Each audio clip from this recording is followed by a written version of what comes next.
નમસ્કાર, આપ જોઈ રહ્યા છો spark today news. Katargam police સ્ટેશનમાં નોંધાયેલા રિક્ષામાં પેસેન્જરની થયેલ રોકડા રૂપિયાની ચોરીના ગુનામાં વોન્ટેડ રીઢા ગુનેગારોને ઝડપી પાડતી સુરત શહેર ક્રાઇમ બ્રાન્ચ દ્વારા આરોપી અને તેના સાગરીતો હમીદ, આસિફ અને શરીફ ઉર્ફે અજ્જુ તમામ સુરતના રહેવાસી તેઓ રિક્ષા લઈને પીક પોકેટિંગનો ગુનો આચરવા માટે નીકળ્યા હતા।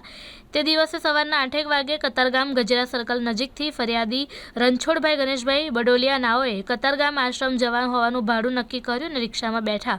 ત્યારબાદ ચાલુ રિક્ષામાં ધક્કા મૂકી કરી ફરિયાદીની નજર ચૂકવી તેમના પેન્ટના ખિસ્સામાંથી પકડાયેલા રોકડા રૂપિયા 25,000 ચોરી કરી દીધા હતા।